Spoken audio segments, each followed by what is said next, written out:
Be sure you wear that reflective vest. She smiled at him when he rolled his eyes. Then she finished her protein drink and tossed the bottle in the trash. I'm going to turn in after my bath. I'll see you in the morning. Kane's mom stood on her tiptoes. He leaned down for a peck on the cheek. When his mom walked out of the room, Kane didn't move. He wasn't sure what to do next. He didn't want to go for a run. Why had he said he was going to go for a run? Run, run, run, he thought. For a strange second, Kane felt like doing a little jitterbug step. Then the urge passed. He walked out of the kitchen and started toward the stairs leading up to the second floor of the house. Because interior design was his mom's business, her own home had to look magazine spread worthy, or so she said. As a result, Kane was used to living in a house that was filled with design trends that popped. The almost black-stained walnut floors, the gray silk wallpapered walls, the chrome accents in a living room filled with linen-covered plush furniture, and the modern art and sculptures strategically placed throughout the main living area were not what he'd call comfy and inviting. But apparently they were chic. Party time, Kane thought as he bounded up the stairs. Kane noticed the way he was moving and wondered why he was doing it. He also had the sudden desire to grab one of the framed modern art prints from the wall and throw it down into the foyer. What was wrong with him? Kane suppressed the bizarre, destructive urge. He bolted into his bedroom, where his mom's interior design efforts did not intrude, and he shut the door. Looking at the room that was as familiar to him as his own skin. They went to Monty's character a lot more, and that's definitely one of his traits. Kane thought, for the first time ever, what's with all the gray in here? I like gray. Oh, I probably should say this is the Monty within.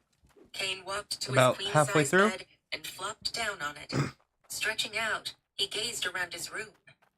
If you're wondering, yes, I do have the book. He thought as his gaze circled the large room. Boring. I hope I don't get in trouble for this. Boring.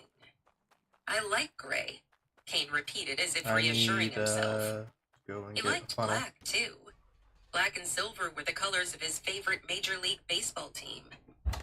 Admittedly, Kane had been Archer's age when he'd picked out the gray paint for his walls, along with his black painted shaker-style headboard and matching dresser, nightstand, chest of drawers, and metal credenza-style desk. At the time, he'd also picked posters of his favorite baseball players for his walls. He'd since outgrown those, and replaced them with a couple framed sketches of baseball diamonds, and even more framed photos of Sienna, his friends, and Archer. Most of the room was like a pictorial of his high school years. Boring, Kane thought again. Kane screwed up his face and rubbed his temples. What was boring? Why did he think that? Unlike a lot of kids, Kane had enjoyed high school. Sure, it helped that he was one of the sports stars in his class. But he liked learning, too. It had been his idea, for instance, to tackle the subject of his essay.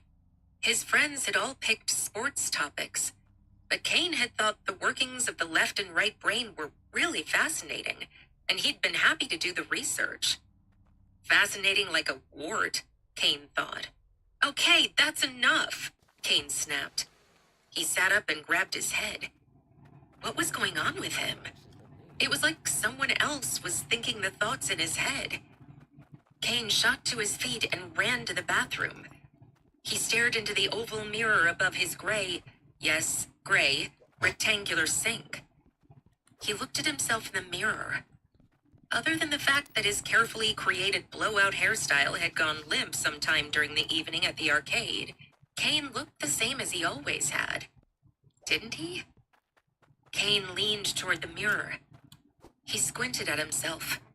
As he did, he saw the tightness under his eyes that his mom had mentioned. He also saw something else, a kind of smart aleck glint in his eye. as if he was looking back at himself with condescending and critical amusement. While Kane was gazing into the brown eyes that for some reason had a bit more gold in them than he remembered, he suddenly winked at himself. The wink sent him stumbling back from the sink. "I did not just wink at myself," Kane said out loud. His words seemed to bounce off the bathroom's gray travertine-tiled walls and come back at him.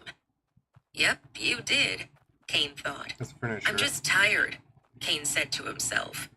"Yeah, that's it, sport," he thought. "Lie, lie, lie." Yeah, he doesn't say Kane sport. clamped his hands over his ears. Shaking his head, he grabbed his Good boy. toothbrush from its black Wow. holder by the sink. "Wah, wah. Baby needs to go Betty by," he thought as he vigorously brushed his teeth. Kane did his best to blank out his mind as he finished I with love his that. teeth and headed to his bed. When he again thought, "Run, run, run," he started listing Major League Baseball players and their stats in his head. After just a couple dozen of them, he drifted off to sleep. The next day was a Friday, and Kane was happy about that. Getting through the school day had been brutal. The bizarre thoughts wouldn't stop popping into his head. It seemed like everything he saw triggered some new judgment that he'd never made before. He felt like he was losing his mind. Although he hadn't felt like himself all day, it wasn't until the end of his date with Sienna that he'd faced what was going on with him. After grabbing a chicken burrito at a new stand at the weekend farmer's market, Kane and Sienna had strolled through the market hand in hand, as they often did. The market was like an upscale, grown-up version of the Pizzaplex's arcade. Nearly everyone who came to the market was in a good mood.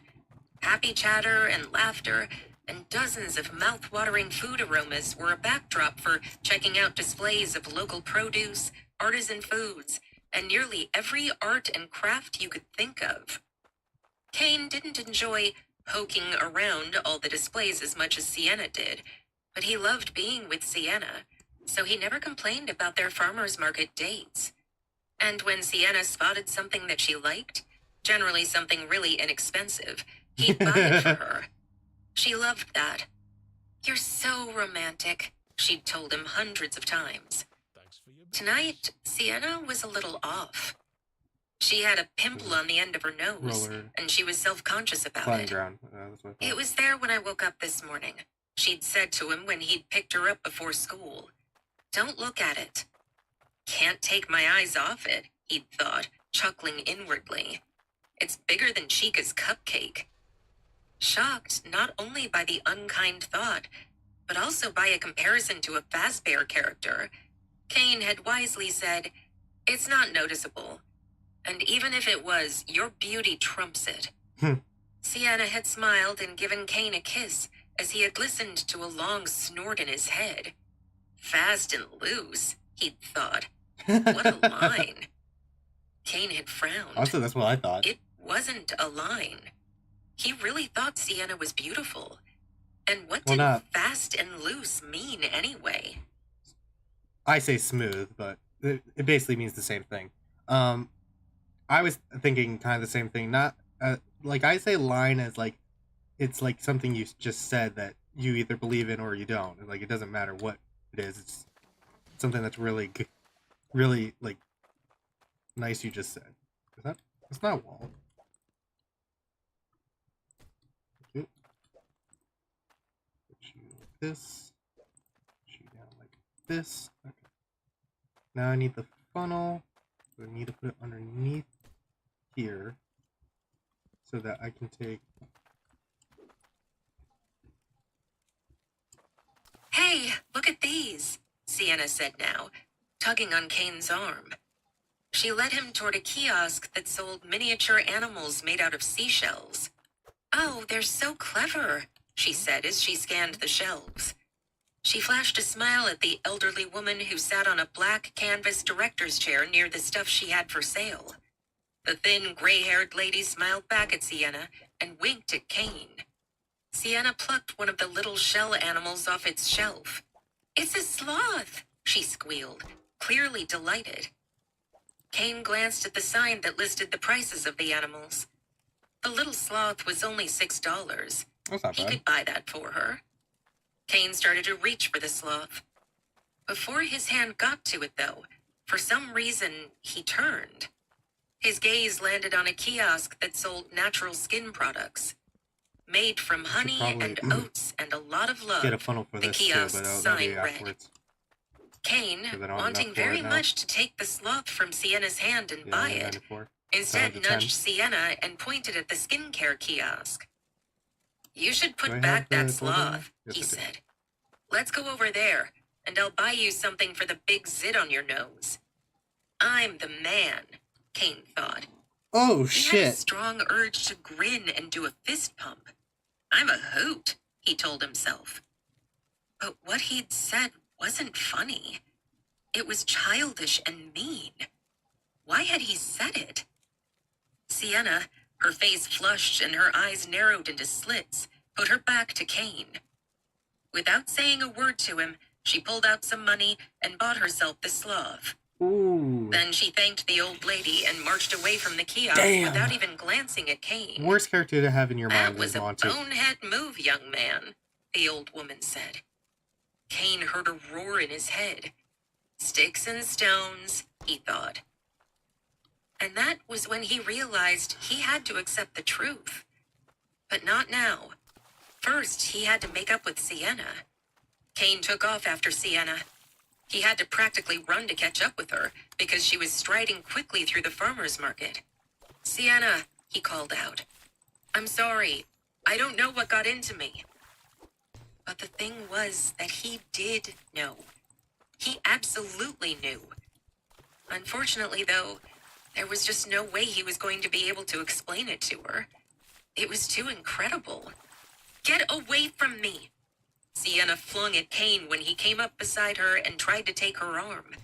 She shook off his hand. "I'm really sorry," Kane tried again. "Forget it," Sienna said. "You're right. My zit is huge. So I think I'll just take my zit home and spend the evening with it. It's massive, but it's a lot nicer than you are." Sienna broke into a trot and started jogging away from Kane. He followed her. "Let me drive you home," he called. "I'd rather get a ride with a serial killer," she shouted. Several couples turned and looked at Sienna. She ignored them. The couples were looking at Kane, too. He might as well have had a neon sign over his head that read, "Stupid boyfriend." Not stupid, Kane growled in his head. What would have been stupid was buying the dumb sloth. The skin cream thing was rock and roll. At this point, even if he could have convinced Sienna to get in his car with him, Kane wouldn't have driven her home. He couldn't be with her right now. He was too mind-blown. Or actually, he was mind-possessed. That was what was going on, he understood now. It had happened at the pizzaplex, in the food fight game cave. Like any normal human, Kane had a voice in his head. He'd had one for as long as he could remember. The voice chattered at him about what he needed to do, how he could do better, and how he should have done that and shouldn't have done the other thing. The voice made projections about the future. It worried and fretted. It also schemed and complained. It compared and That's it just the only assessed. one gold. Kane's Oh, no, it voice, wasn't. like all inner voices, was a Like 2 or very 3. busy voice. Okay. It rarely shut up. The voice, the left brain aspect of Kane that had motivated him to learn about the way the brain worked, was Kane's AI computer self. And Kane was used to the voice. He knew how to use it for his own good, and he knew how to ignore it when necessary. He also was familiar with the tone of his inner voice. He knew what he sounded like in his head. So Kane knew that he was hearing a new voice in his head. His voice was still there, some of the time, but another voice had joined it. Kane knew who that new voice belonged to. As strange as it sounded, Kane was sure that the new voice in his head belonged to Montgomery Gator. Monty's AI, via the food fight game at the pizzeria, had somehow gotten into Kane's neurocircuitry when they were playing the game. And it wasn't leaving. Probably from the electric shock. Monty was now a resident in Kane's head.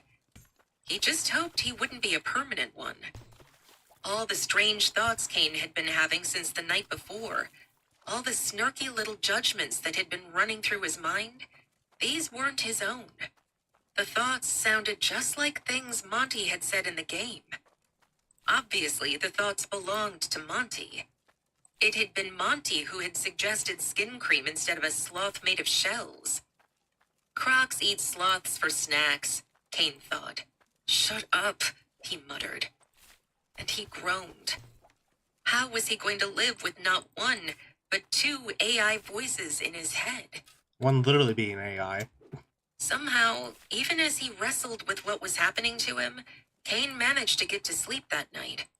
He also managed to haul himself out of bed the next morning, have breakfast with his mom, and hang out with Archer after Archer got home from Miles's house.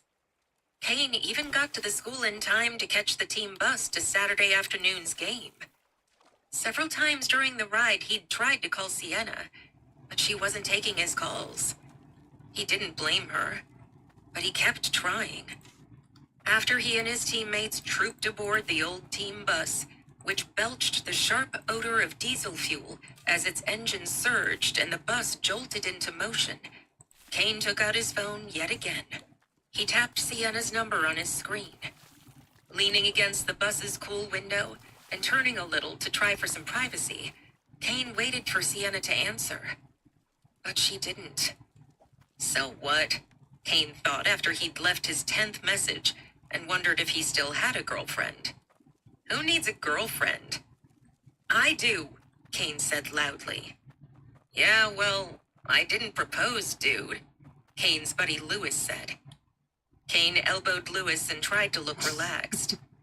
I'd accept Frank's proposal before I'd accept yours, Kane said, So gesturing at their burly bus driver. Frank glanced over his shoulder. I ain't asking either, Frank called out. Kane laughed. His laugh, however, was more than a little strained. Kane had to stop arguing with himself. Whatever Monty said in Kane's head, Kane needed to keep his mouth closed. He succeeded for the remainder of the bus ride. Once the game began, luckily, Kane's thoughts were only on the game. There was no room for Monty in Kane's concentration.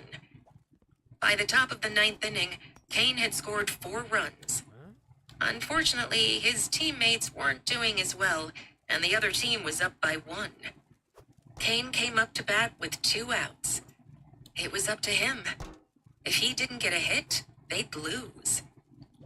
As he always did when he was preparing to take the plate, Monty wouldn't let Kane that took a happen. deep breath to block out the fan noise, both the jeers and the yells of encouragement.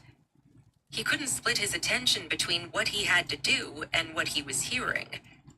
As part of his pre-batting ritual, Kane took 7, exactly 7, practice swings on deck, and then he went through his routine at the plate. I do a thing He with... scuffed 1 foot in the dirt and... There's one thing I did on the plate when I used to play, is that I would tap the base with the bat, swing it 3 times, and then get ready to hit it. It was a weird thing I always did. I don't know why I did it. It has stuff in it.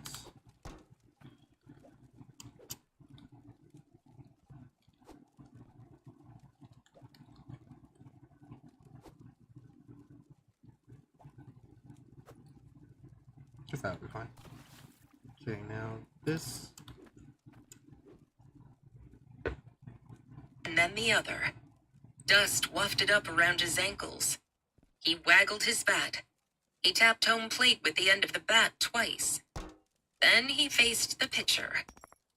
The other team's pitcher was a short guy, but he had power. He also had an evil knuckleball. Knuckleballs were rare pitches, especially in high school baseball. Yeah, that's true. And the pitchers who used them tended to use them almost exclusively. This guy, though, a beaky-nosed guy with heavy freckles and dark, almost black eyes, only used the knuckleball sporadically. Mostly he brought the heat, which was good because Kane could power through fastballs. Kane, however, missed the pitcher's first 2 fastballs. He thought they were outside the strike zone. The ump, who emphatically called both pitches strikes, disagreed. When Kane squared up to bat after his 2 strikes, the afternoon's breeze carried the smell of hot dogs and popcorn and the scent of the freshly mowed grass from the outfield across the plate. On the heels of the aromas, Kane looked into the pitcher's eyes, and he knew, without a doubt, that the guy was going to throw a knuckleball. Right, as last Because one. Kane liked being a well-rounded hitter, he had spent hundreds of hours hitting knuckleballs. He knew how to adjust his stance to have a better chance at connecting with the erratic pitches that tended to dive just as they crossed the plate. So, now, because he just knew the guy was going to throw a knuckleball, Kane shifted his feet and the position of his arms. Stop that, Kane thought. Widen your stance. Get ready to rock and roll. He's going to throw heat. He is not, Kane argued with himself. Actually, he was arguing with Monty. Yeah. Kane raised a hand and stepped out of the batter's box. Sorry, he said to the ump. The ump straightened. He gave Kane a hard look. Kane turned away from the ump and muttered under his breath, not now. He couldn't have a face-off with the Gator AI while he was at bat. A fastball's coming, Kane's inner Monty thought, and fastballs are fun to hit. Kane knew Monty was wrong about what the pitcher was going to throw, and who cared what kind of pitch was more fun to hit? Kane needed to make contact with the ball, fun or not. He had to set up for a knuckleball. In spite of this intention, when Kane stepped back into position at the plate, his arms and legs moved into the fastball-ready position. He didn't want them in that position, but that's where they went. He only throws 1 or 2 knuckleballs a game, Monty thought. He's already thrown 3. No way is he throwing a dumb old knuckleball. But that's what the pitcher was going to throw. Kane knew it. He could feel it. Unfortunately, he was right. Being right didn't do him any good, though. No, because his arms and legs had refused to prepare for a knuckleball. They'd been ready for a fastball, so of course the knuckleball got past him. Strike 3, the umpire shouted with an over-exaggerated fist jab aimed in Kane's direction. The other team erupted from their dugout. The home fans cheered. Angry and frightened by his inability to make his body do what he'd wanted it to do, Kane threw his bat and stomped away from the plate. Told you so, he muttered, as he retrieved his bat and jogged, with his head down, to be toward fair, the Monty is a dugout. bass player, not a baseball player, so. Before Monty had commandeered Kane's arms and legs at the baseball game, the only thing Monty had done besides intrude into Kane's thoughts was make Kane suggest a cream for Sienna's pimple. Kane, of course, was nearly unglued by the realization that he had an AI gator in his head, but he'd rationalized that Monty's thoughts and the occasional insertion of those thoughts into Kane's speech wasn't the total end of the world. It was bad, yes. Very, very bad. And Kane didn't know what he was going to do about it. But he figured he could handle it. For the most part, even though Monty was in his head, Kane was the dominant presence in his mind. Right, that's what I was going to buy. I was going to buy it. After the game, however, Kane had to come to grips with the terror of knowing Monty could take over his body at will. Kane sure as heck couldn't tell anyone about it. The reception his essay had gotten had been bad enough. If he started talking about an animatronic AI in his head, he'd be instituted for sure. Oh, definitely. He just had to hope that Monty would remain content with a backseat position. On Monday, at lunch, Kane was distracted as he stepped up to the buffet line in the school cafeteria. It was hard not to be distracted when you shared your thoughts with a mischievous gator. Some things he could do without concentration, though, and picking out what he was going to eat was one of those things. The cafeteria was already packed when Kane took his place in line because he'd gotten hung up in the restroom after class. In the restroom, Kane had done his thing and was at the sink washing his hands when Gerald, the class nerd, had walked in. Oh, It would no. be fun to stick his head in the toilet. Yeah, that's what I Kane thought had was gonna thought happen. when he saw Gerald. As soon as he'd had the thought, Kane had shaken his head. He'd pressed his lips together and concentrated on lathering his hands. "Hi, Kane," Gerald said. Kane hadn't trusted himself to open his mouth. Having a nerd for a little brother, Kane had nothing against Gerald.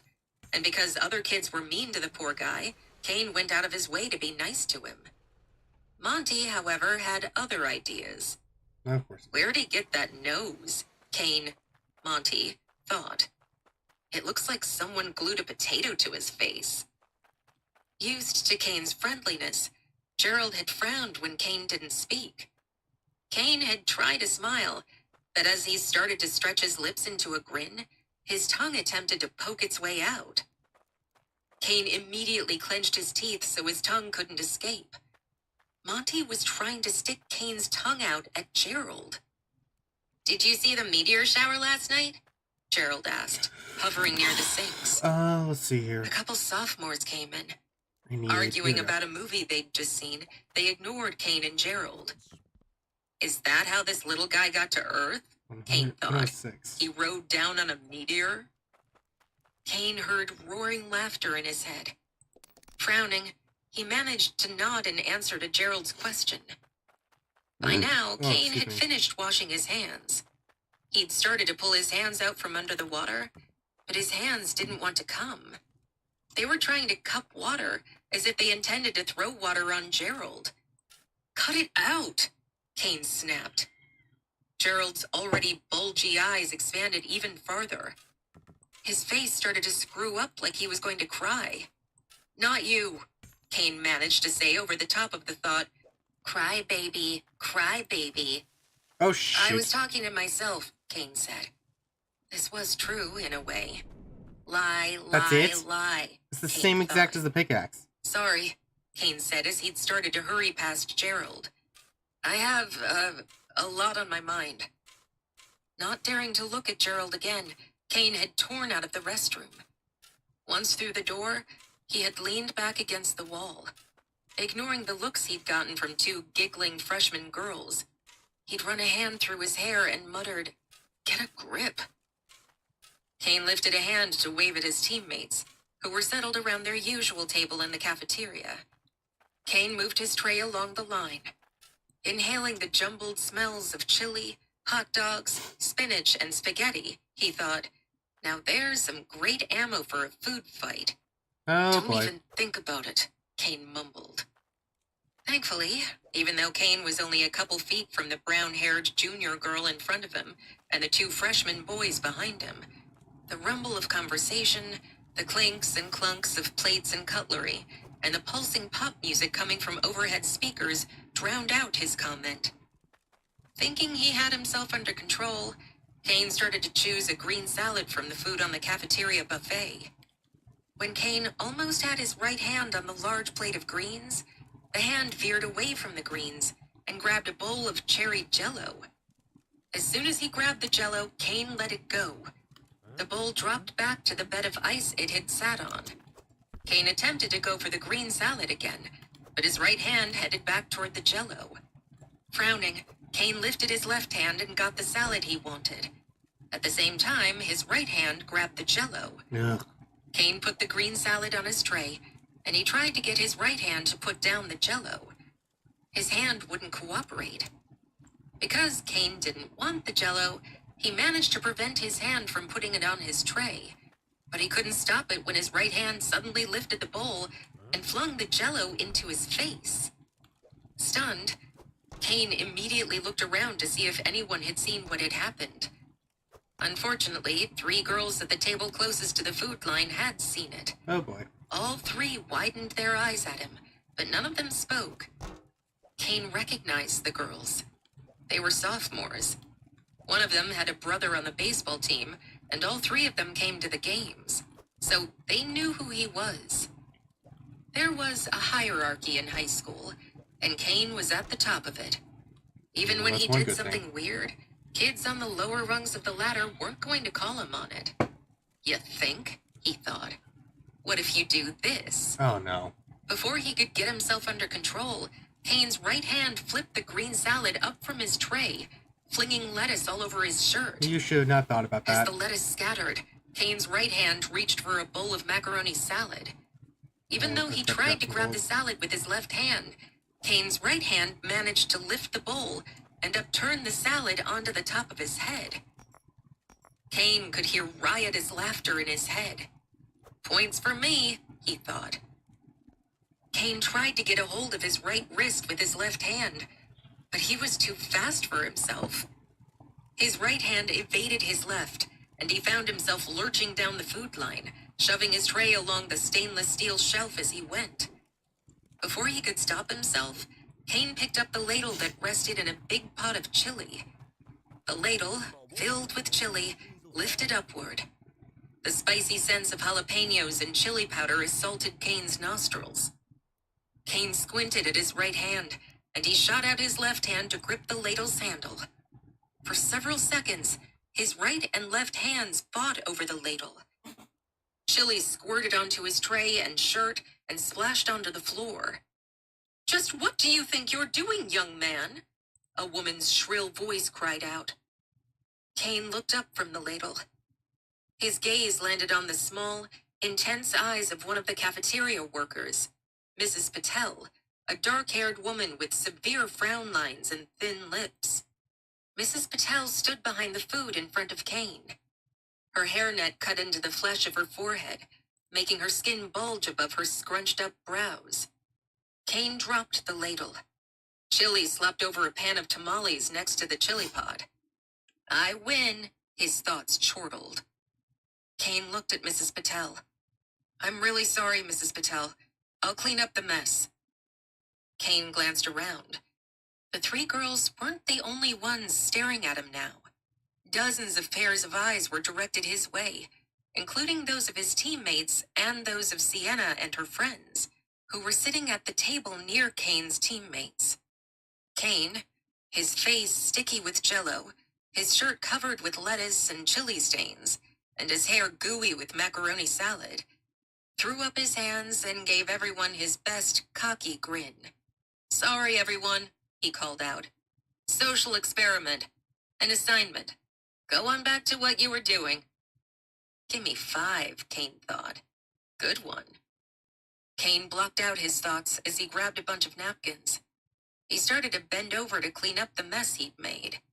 "Leave it," Mrs. Patel said. "I'll get it." She shook her head and muttered, "Strange teachers. Social experiment my patootie." "Thanks, Mrs. Patel," Kane said, as he deposited his tray in the dirty dishes area. "What about eats?" he thought. "I'm hungry." "Tough," he muttered, as he turned and strode out of the cafeteria. No way was he going to risk another one-man food fight. At practice that afternoon, Kane took some good-natured ribbing about his social experiment, fighting urges to hog loogies and kick dirt at his friends. "Oh, come on, let's have some fun."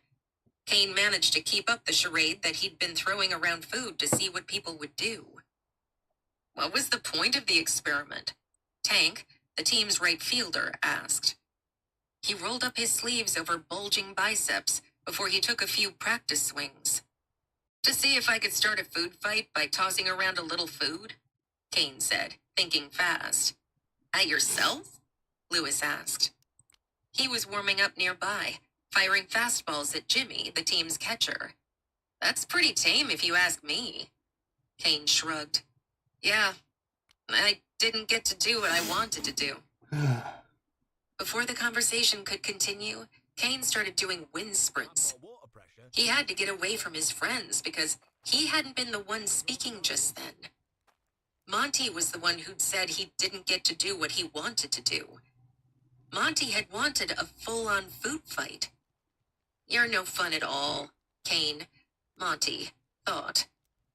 Why is there And in the middle of the second wind sprint, Kane did a somersault. Not because he wanted to. From that point on, Kane had to concentrate on every move he made.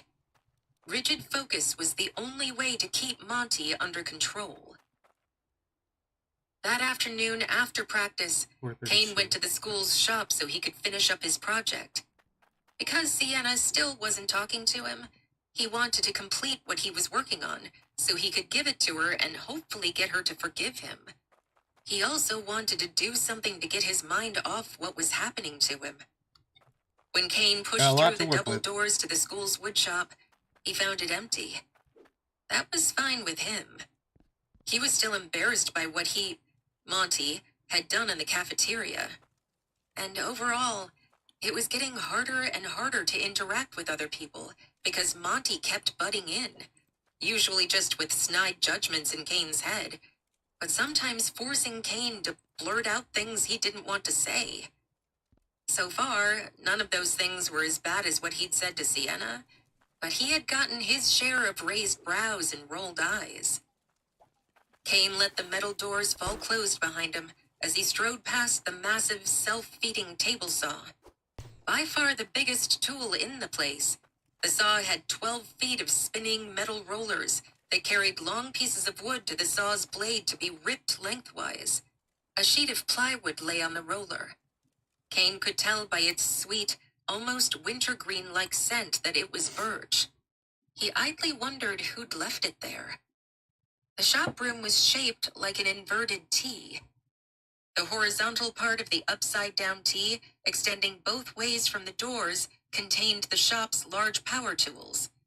The radial arm saws, band saws, table routers, drill presses, and planers.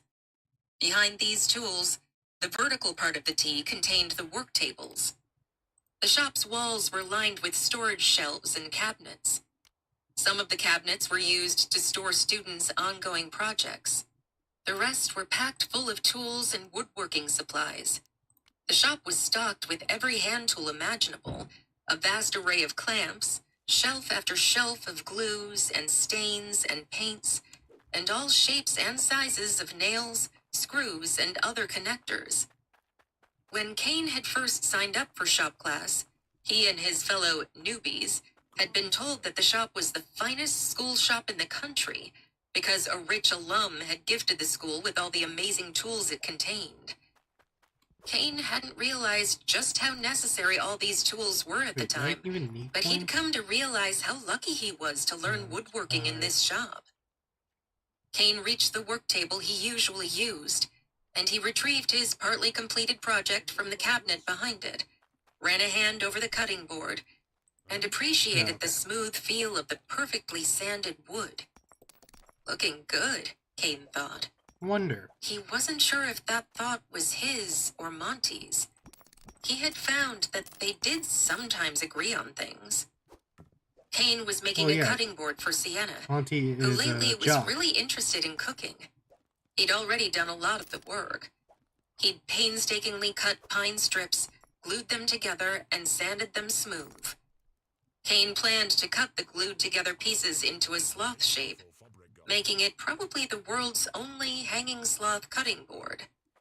Grabbing a cordless jigsaw, Kane positioned the saw's thin blade at the middle of the sloth's rounded back, and he gripped the saw's handle with his right hand. Kane moved his thumb, intending to start the saw. Before he could depress the switch, however, he picked up the saw and moved it to the outer edge of the glued-together boards. Then Kane's thumb turned on the saw. The saw started cutting zigzags along the edge of the boards, but that wasn't what Kane wanted. He wanted to start his cut next to the template, so he tried to move the saw to the right place. The saw wouldn't move. It wouldn't move because his hand wouldn't make it move. Sloths are boring, he thought. A sun would be more fun. Oh, no, you don't, Kane said. The jigsaw, rhythmically humming away, was continuing to buzz along the edge of the wood, making little triangles. Kane gritted his teeth and used every ounce of his will and strength to jerk the saw inward, away from the edge and toward his template. As soon as he moved the saw in that direction, though, it started to pull back toward the edge again. Stop it, Kane snapped. He put his left hand over his right hand, and he bore down, struggling to get the saw to stay near the template. But the saw jerked backward again. Kane tugged, and the saw veered toward the template once more. Its blade still powering up and down, the saw began to careen all over the surface of the glued-together boards. Kane grunted and struggled to control the saw, but he ended up overcorrecting, and the saw powered right through the middle of the sloth template. Kane and Monty were locked in a battle over the cutting board, and neither of them were winning. But the big loser was the cutting board. I was going to say the cutting board. Kane could do nothing but continue to fight to gain control of his body, while he watched all the work he'd done get chewed to pieces by the jigsaw. Since neither of his hands could master the jigsaw, it seemed to develop a mind of its own, and it just carved up the wood at random. He had to turn the saw off. He had to wrestle with his own hand to do it, but Kane finally was able to turn off the saw. When it went silent, he set it down and stared at the pile of wood shards and sawdust that was supposed to have been Sienna's sloth cutting board. The next morning, Kane woke up 20 minutes before his alarm was set to go off. This was very weird, but no weirder than sharing brain space with an animatronic gator. Yeah, that's true. Get out of bed, sleepyhead. The now all too familiar inner voice sing-songed in Kane's head. Let's rock and roll. Kane groaned. He put his pillow over his face. Party pooper, he thought. Kane threw the pillow across the room.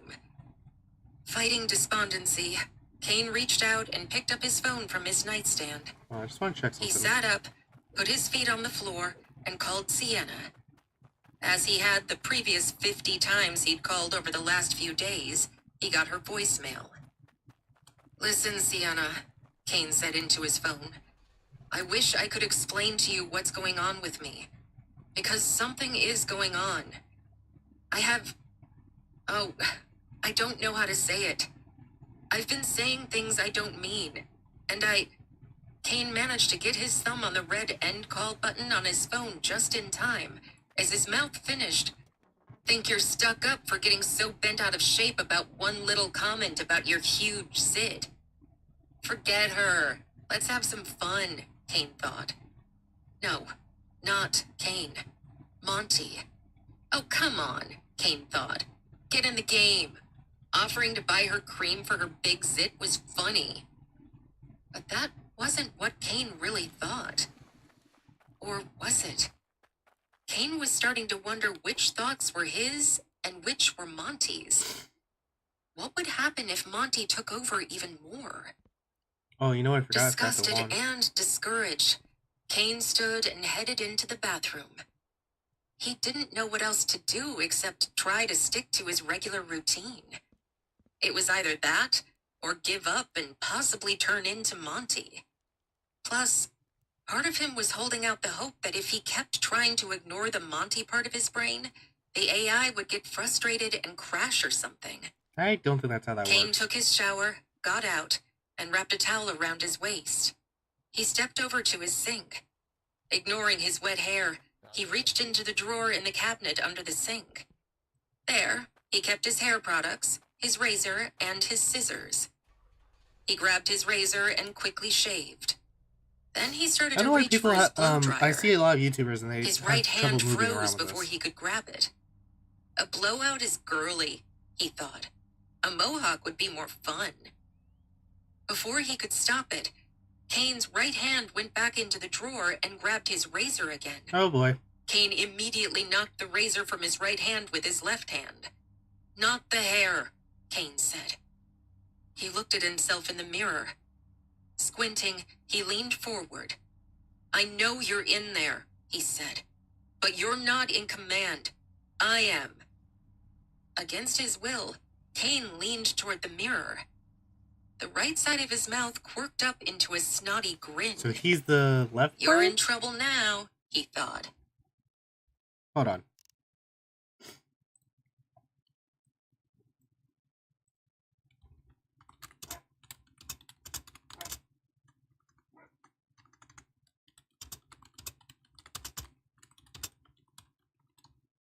in his theory. I'm trying to see here.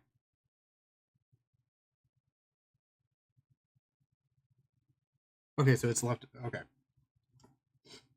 So he's taking over the right side? Wait, hold on.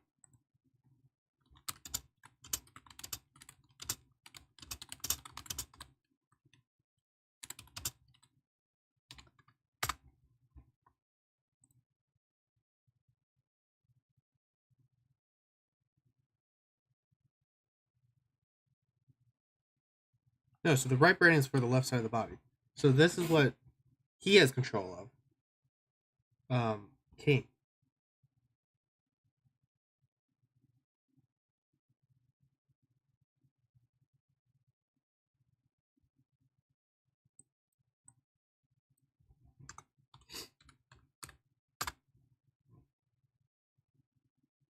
Yeah, the right side of the body. So speech and abstract thinking. That's why he's able to take those. But movement doesn't make sense.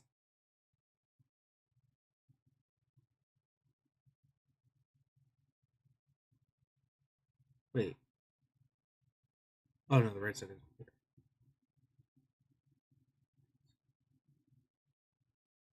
Speech makes sense. Abstract thinking makes sense. So it must be that Kane still has that other part of him still in there on that side to able to control it, and Monty can come over to the other side of the brain. Probably what happened. He's definitely located more on the right side though, just by how they're describing this.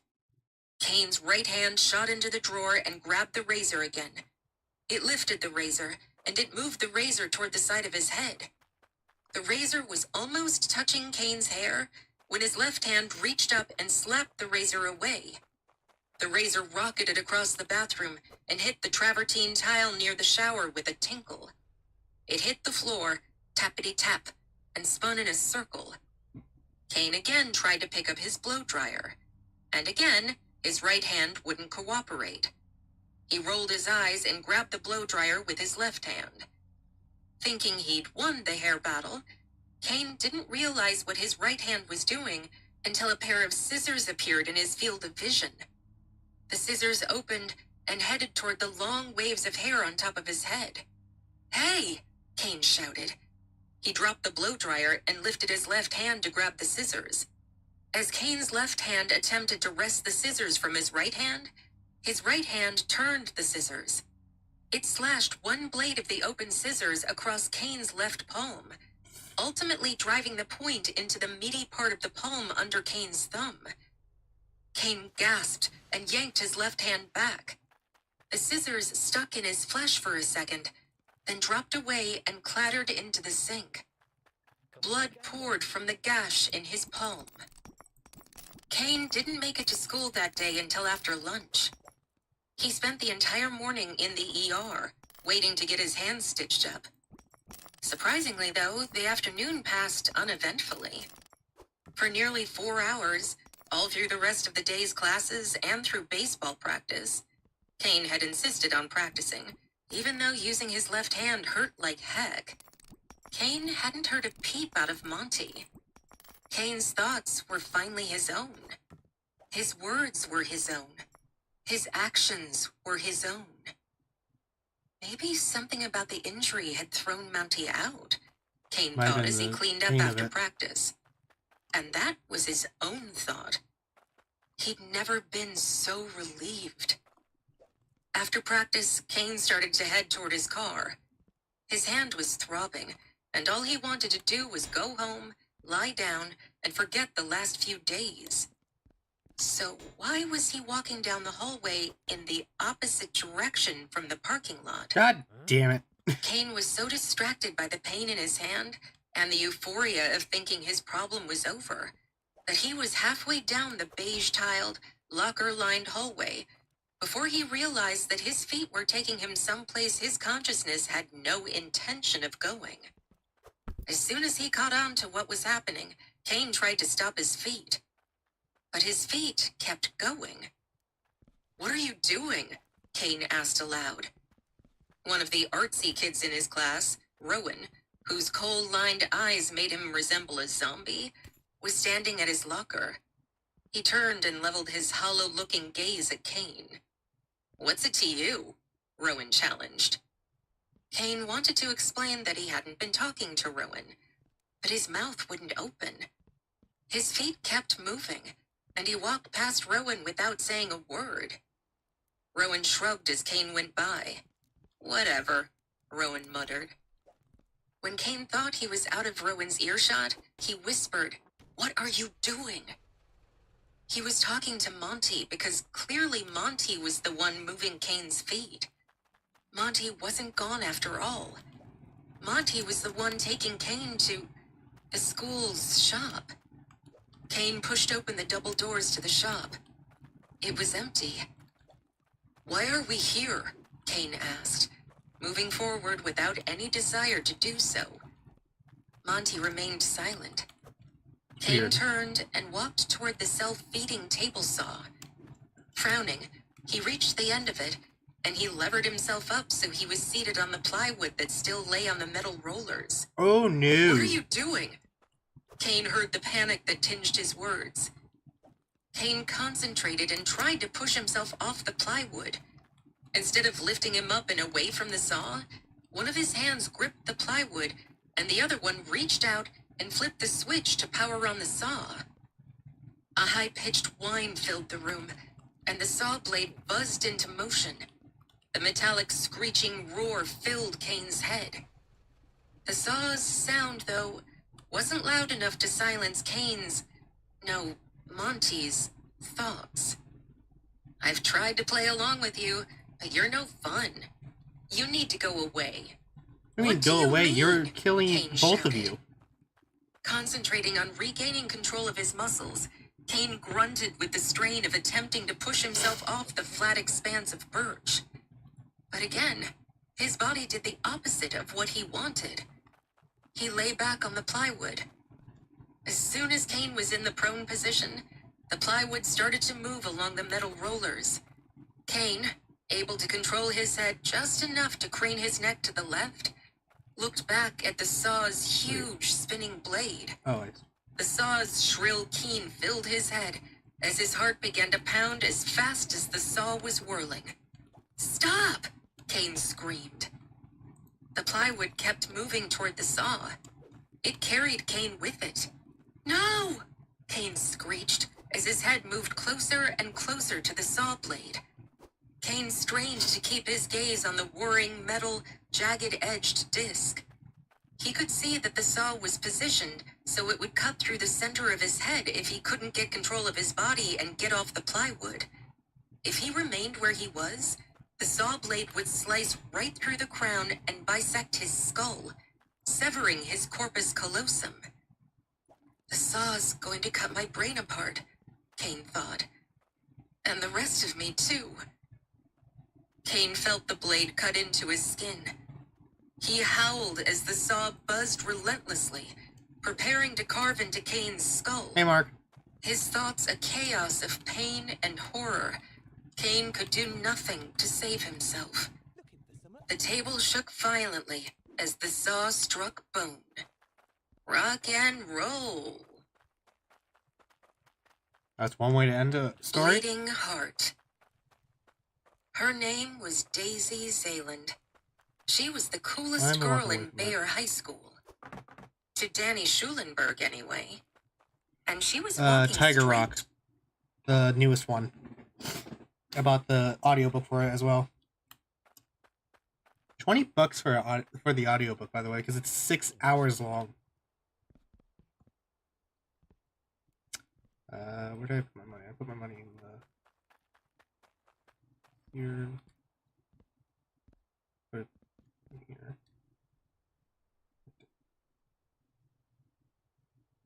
Auto saving. Toward him. Well, walking down the school hallway where he happened to be standing by his locker. When she walked, her blondish-brown hair swayed at her shoulders. Her eyelashes fluttered over her golden eyes. Her eyebrows were perfectly arched. Her face was heart-shaped. He knew because he'd sketched her a bunch of times. Yeah, that's creepy. Not that she knew anything about that. Daisy never gave him the time of day.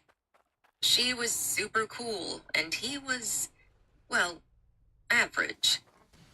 He often considered himself a neutral shade on the color spectrum, something you blended with other colors to make them lighter or darker, something usually overlooked and unseen. Not Daisy.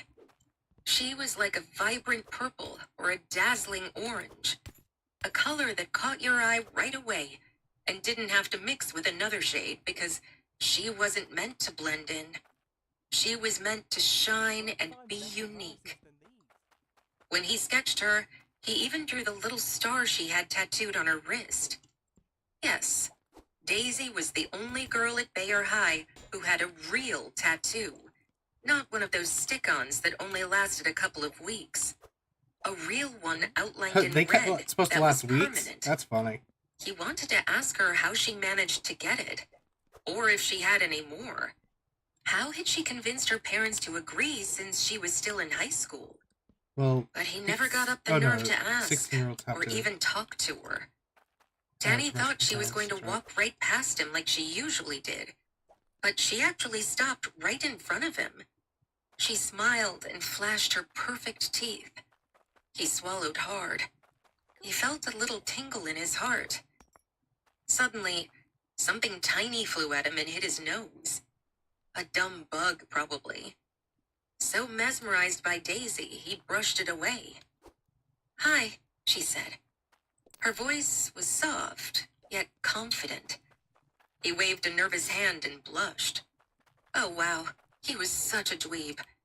He looked down at his worn tennis shoes doodled with black ink, cleared his throat, and met her eyes. Hi. Something else hit his forehead. He slapped it away. He couldn't believe Daisy Zayland was actually speaking to him. This was the greatest day of his life. "Danny," she said. Wow, she actually knew his name. "Yeah, Daisy?" She tossed her hair over her shoulder with her hand, placed a hand on her hip. "Your breakfast is ready." Thanks for your business. Danny blinked. Huh? Another something. Was it a bug? Hit his cheek and fell to the ground. Then another. Danny glanced down at the floor. Fruity cereal circles were scattered around him. Wait, what was happening? He looked at Daisy once more. She frowned at him. I said, "Danny, your breakfast is ready." Danny blinked awake on his twin-sized bed in his room. Oh, he was He asleep. spotted his M.C. Escher poster of two hands drawing each other on the wall, and the stacks of graphic novels on his bookshelves. He was definitely at home, not at school. Of course it had been a dream. Daisy Zayland had never graced him with her attention in real life. But it had been such a nice dream. "Danny, I said your breakfast is ready," his mom called out from somewhere in the house. "Hurry so you're not late for school, Kay. Bobby, rise and shine." Another fruity circle hit his face. Danny sat up, rubbed at his sleepy eyes, and spotted his That's a 3.5-year-old little brother, Curly. Johnny, Yeah, it does. That's funny. standing in the doorway of his bedroom with a plastic cup full of cereal in his hand. He was gleefully taking aim and launching his breakfast loops at Danny's head. "Hey, stop that, Johnny!" Danny scowled at him. Johnny giggled and threw a handful that showered his carpet and bed like confetti, then stuck his tongue out and ran away. Shocking. Little monster. Danny sighed, shoved back his covers, and placed his legs over the side of the bed. He stretched Wait, his why am I trying arms to buy out this? and yawned. I meant not buy this. His I mother need to buy filled this. his doorway next. Her Unless I could brown just hair walk was away. pulled back away from her full cheeks. She wore her pastel green dental assistant scrubs. "Danny, I've been calling you. Get up, kiddo. Your toaster tarts are on the table." She looked down at his carpeted floor. "For goodness sake, Danny, what is this mess? You're cleaning this right up. I don't have time for this." She huffed as she rushed down the hallway. "Bobby, get up. Come on now. You have enough tardy slips to fill my purse. Let's go." "I'm awake, Ma," Bobby called out. Danny's shoulders sagged in quiet frustration before gathering the fruit circles from his blankets and then slid off his bed and onto the floor. He picked up the rest of the fruity cereal and tossed them in his little trash can by his desk. He straightened and walked out of his bedroom, scratching his head, down the hallway and into the kitchen. There were his toaster tarts on the table at his seat. He didn't even like toaster tarts anymore, not since the 5th grade. But his mom didn't listen to him, so he ate them anyway. There was fresh fruit and eggs on a plate for Bobby, since he was in training mode with his workouts. Although Danny wasn't sure what Bobby was ever training for. It appeared to Danny that his older brother was always lifting weights and flexing his muscles in the mirror for his own enjoyment. Danny, on the other hand, was on the thinner side, with skinny arms and legs. He'd never been into sports, and his mom always told him that when he was little, he spent most of his time daydreaming by himself and coloring in coloring books, instead of playing with Bobby or any school friends. Some things didn't really change, he guessed. Danny grabbed a toaster tart and walked into the front room to study their Christmas tree. It was a real Douglas fir tree, sitting crookedly in the stand in front of the window. Years of handmade ornaments were hung on the branches, and tangled lights were wound around it. Tinsel was thrown all over by Johnny's crazy, decorative hand. Dad hadn't seen it yet. He was still traveling with his job, and would likely be home right before the holiday in a couple of weeks. Ooh, ooh! Danny nibbled on his tart, and turned to see his little brother on his big brother's shoulders, raising his arms and shouting, Ooh, ooh! Aster! Aster! Bobby held on to Johnny's legs and speed-walked through the living room. Speed mode. Bobby rushed past Danny, moved around the coffee table, and then launched Johnny onto the big, cushiony couch, then proceeded to tickle him in his neck. Johnny burst out laughing. Nanas! Nanas! Bananas was the family code word for surrender. Johnny had started speech classes a month ago and was working with a therapist to pronounce all his sounds when he spoke. But everyone in the family had learned to understand him just fine. Just not anyone outside of the house. Both of Danny's brothers got their dad's honey blonde hair, and Danny inherited his mom's dark brown. Which was fine, Danny supposed. He didn't need to be exactly like them anyway. Mom rushed into the front room with Johnny's jacket and lunchbox. Boys, that's enough. I'll be home at 5. I expect you guys to get started on your homework before I get home, so you're not up late getting it done. Keep an eye on Johnny till I get home.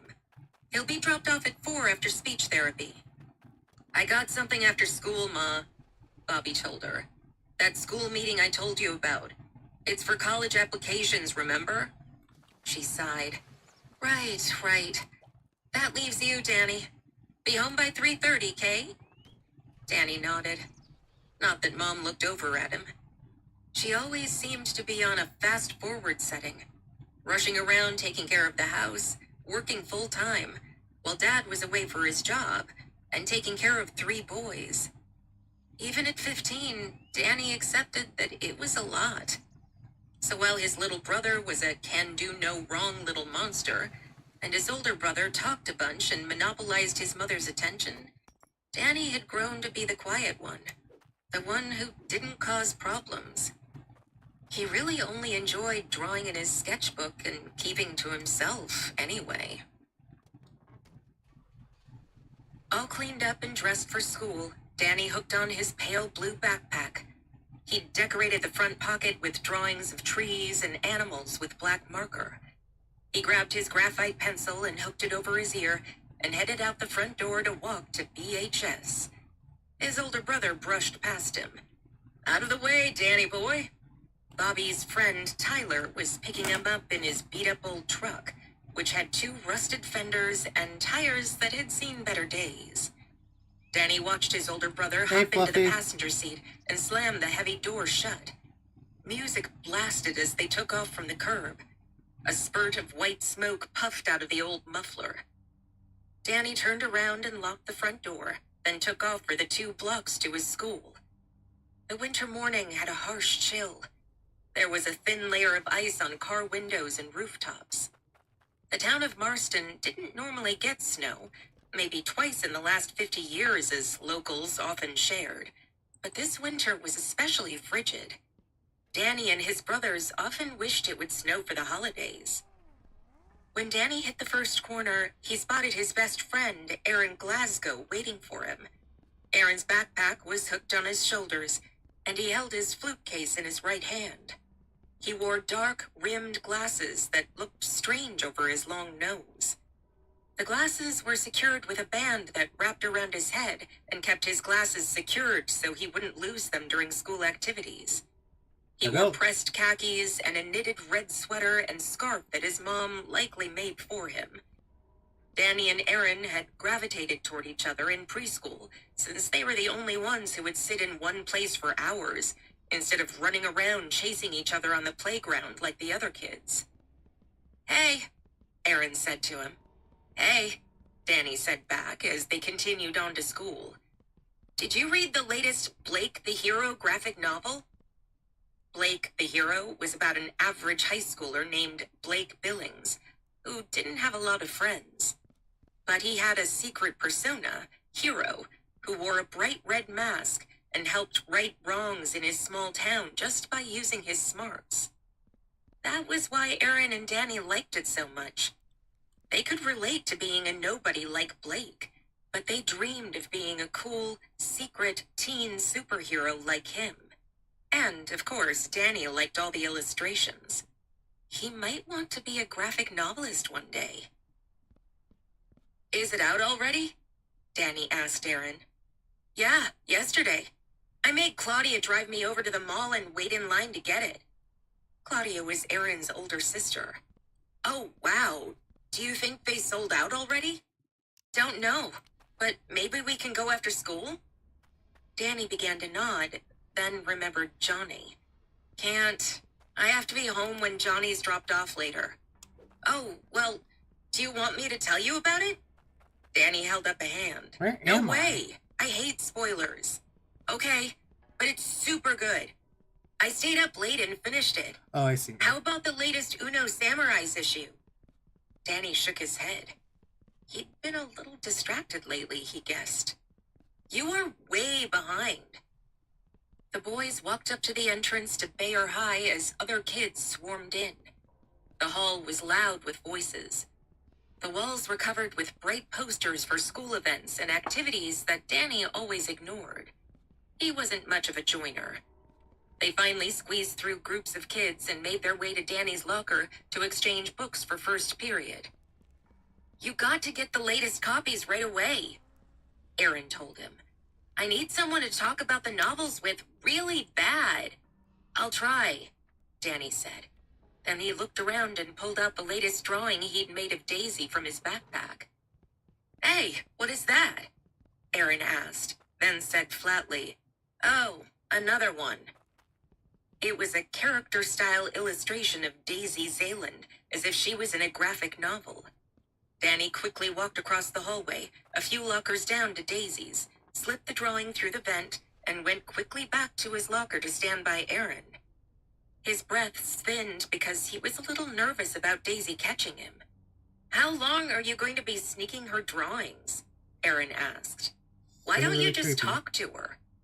Danny shook his head as his cheeks warmed. "No, I can't. She's too stuck up. No."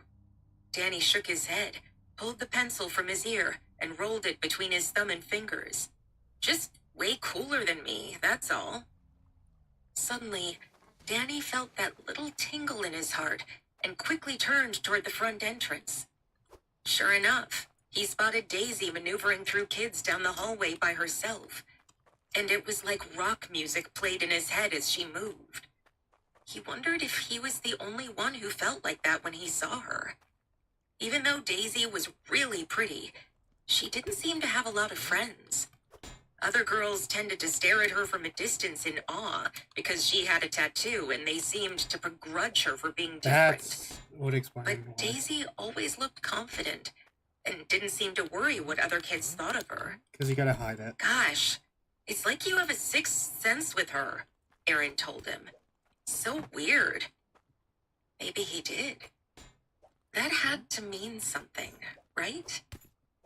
Danny watched her walk past him with a tote bag hooked over her shoulder and a binder hugged against her.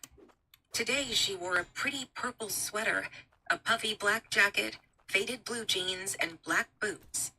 Her hair was wavy and brushed back behind her shoulders. "Hi, Daisy," Aaron said out of the blue. Danny's eyes widened as he nervously glanced at his best friend, who must have gone completely bonkers. They never talked to Daisy Zayland. Daisy turned her gaze to Aaron, and then actually turned her eyes toward Danny for a millisecond. Oh, wow.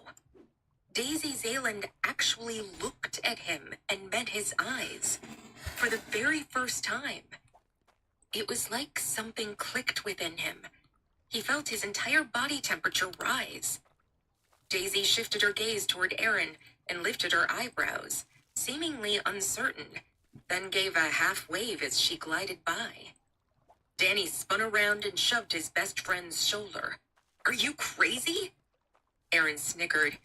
"You should have seen your face. I thought you were going to pass out. That was so classic." He laughed so hard, he started to cough, so he pulled out his inhaler from his pant pocket and took a puff into his mouth, sucking in the meds. "Do you really know Daisy Zayland?" Danny asked his best friend. Aaron slipped his inhaler back into his pocket. "Why do you say her full name like that? Daisy Zayland is so pretty. Daisy Zayland, I love her." "Shh." Danny quickly glanced over his shoulder. "Quiet. I have geometry with Daisy Zayland. No big deal." Danny's eyes widened. "You never told me. You never asked." That's true. Aaron shrugged. "It's not like we talk to each other. She's way cooler, remember? You are seriously lucky. What's she like?" Danny prodded. "Is she good at math? She's probably really good at everything." Aaron frowned. Sorry, not much to tell. She's just a regular girl. Kinda snobby if you ask me." Danny slowly shook his head. "No way. She's the prettiest girl at Bayer." He remembered the first day he'd seen her at Bayer High. It was his second day of 9th grade. He was struggling with his locker combination. He happened to turn around and lean back against his locker, defeated. And there she was, walking by like a breath of fresh air. Everyone seemed to be staring at Daisy because there was just something about her that made you look. Danny had stood mesmerized by her as his stomach hitched. When she was finally gone, Danny turned around to open his locker, and miraculously, it opened. Right there and then, he knew Daisy was special. Aaron stared at him, shaking his head. "You got problems, Danny. Got to get to class. See you at lunch." Aaron took off and disappeared into the mass of kids. Danny waited another moment as Daisy opened her locker. He held his breath when she spotted the drawing.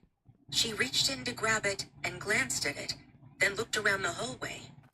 Danny whirled away and turned to look inside his own locker, his heart beating erratically. "Stay calm," he murmured. Would she love it? He wondered. Would she take it home and pin it to her wall? Or maybe tape it to the inside of her locker? Pride filled him like a balloon at the thought. He waited a moment, took a breath, then turned to look back at her over his shoulder. Oh, so this is all farming. But she was gone. He looked around, but couldn't find her. All that he saw were a bunch of moving kids he hardly knew. She could have slipped the drawing into her binder to take it home, he thought, or left it in her locker for the time being. Danny shut his locker and started to walk to his first period. He spotted a crumbled up piece of paper on the floor by her locker. Frowning, he picked it up. As he unwrinkled it, his heart sank. It was the drawing he'd made for her. Daisy Zayland had discarded his artwork like a piece of garbage. That evening, Danny sat at the dinner table with his mom and 2 brothers. It was chicken strips and mashed potatoes night. Dad's seat was empty as usual, but Danny couldn't wait till he got home for Christmas. His dad was the greatest.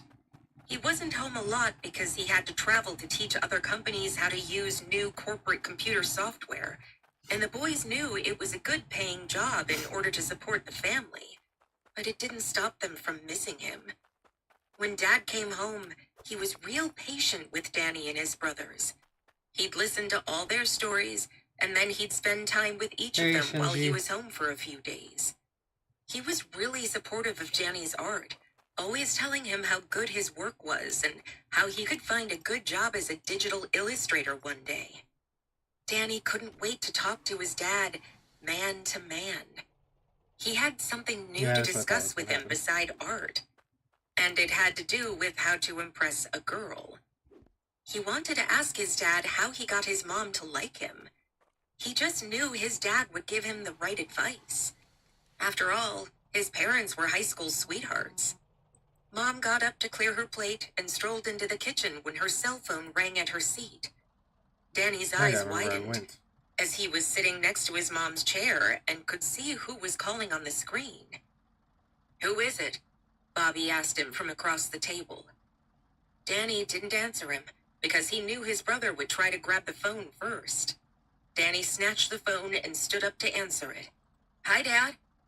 "Hey, Danny. How you doing, son?" Danny smiled, hearing his dad's cheerful voice. "Good. Everything's good. Let me talk to him." Bobby snapped as he stood up and rounded the table. Danny maneuvered in the other direction. "Addie? I want to talk to Addie," Johnny cried out from his chair. Pretty good. "Hey, Dad, when you get home, I need to talk." "Hey!" Bobby grabbed the phone out of his hand like a rotten thief. "Hi, Dad. How's it going?" Bobby said into the phone. "Yeah? That's good. You wouldn't believe the grade I got on my recent econ test. Blew it out of the park." Danny pulled at his older brother's muscular arm, but he was too strong and tall. Bobby shoved Danny away with a palm to his face. Danny fell to the carpet, annoyed. Johnny was next to Bobby, hopping up and down, trying to reach for the phone. "Addie, I want to hug." Mom came barreling out of the kitchen. Her cheeks were rosy and her eyes were bright whenever Dad called. "Boys, stop that. Bobby, give me the phone, please." "Okay, Dad. Here's Mom. Love you." He handed the phone to Mom. "Hi, honey. Yes, just finished up dinner. How was your day?" Mom strolled into the kitchen for some privacy. Danny was on his feet, pointing a thumb to his chest. "I got the phone first, Bobby, and you know the rules." Whoever got the phone first was supposed to be able to talk to Dad for a minute. After all, Bobby had made the dumb rule himself. Bobby shrugged his big shoulders. "Yeah, well, you cheated. You wouldn't say who was calling. Whatever. You just want to hog Dad to yourself all the time." Bobby shook his head and made a circle with his finger toward Danny's face. "Watch out, Danny boy. You're turning a little green. Yeah, well, you may be older, but sometimes you act like a baby." Danny stomped over and grabbed his plate from the table to take it to the kitchen. Acting like a baby at all. "I air," Johnny whined. "I want to up to add." Both of my brothers are so annoying, Danny thought. That Sunday, after a load of Christmas shopping, Mom surprised Danny and his brothers with a stop at Freddy Fazbear's Mega Pizzaplex for a late dinner. The boys all hooted with joy when Mom pulled into the busy parking lot. "Cool, Mom. Thanks," Bobby told her. "I got pizza," Johnny shouted, with his arms waving in the air. "Yeah, thanks, Mom," Danny told her. "You're welcome, boys. A little treat for you guys. Sorry, I'm so busy lately." There it was, that little crack in Mom's voice when she started missing Dad. "Come on, let's go have some fun." Danny gazed about as they entered the large entertainment establishment while bright lights flashed in every direction, from fun and fast rides to neon-lit posters featuring the amazing features of the pizzaplex.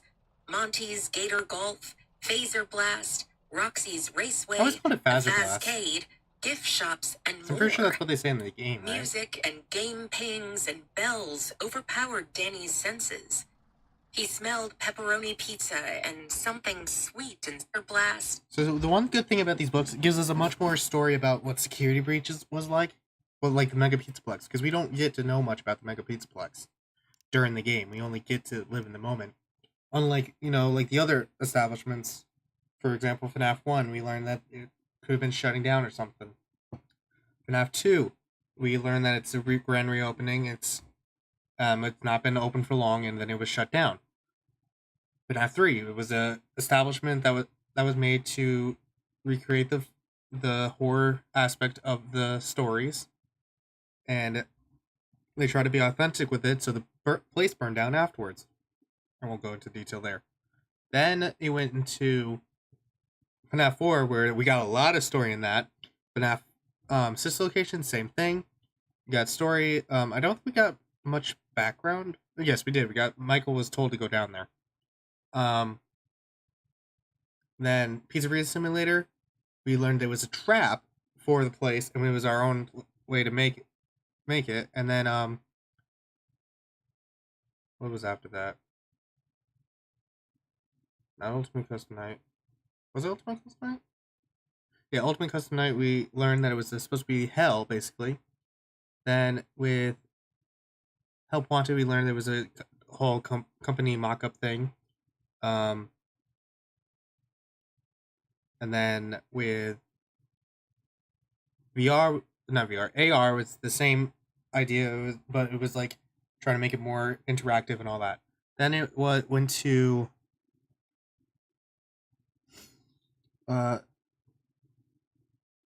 now into Security Breach, where we learned literally nothing, like what was happening, why are we there. All we knew was like the backstory of Help Wanted. That's literally all we knew. We had no idea what was going on in Pizzaplex beforehand, or why Gregory was there. And GGY was one reason we found out why he was there. I don't know the story at the moment because I haven't read it. Roxy's Raceway, the Fazcade, gift shops, and more. Music and game pings and bells overpowered Danny's senses. He smelled pepperoni pizza and something sweet and syrupy. Crowds of families swarmed the first floor, holding their little kids' hands or trying to run after them. It was chaotic entertainment in every direction, and Danny and his brothers loved it. This time, bright Christmas decorations caught his eye. Danny had never seen the Pizzaplex during the holidays before. There were several decorated trees in every entertainment section of the massive building. Shiny ornaments and wreaths hung on the walls with several twinkling lights. "Whoa," Danny whispered.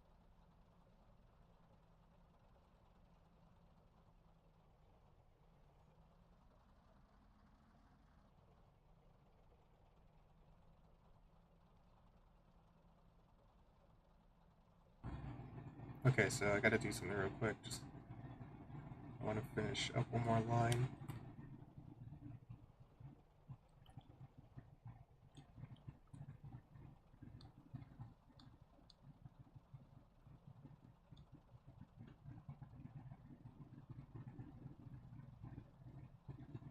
It's meant to be this slow so you can make precise movements.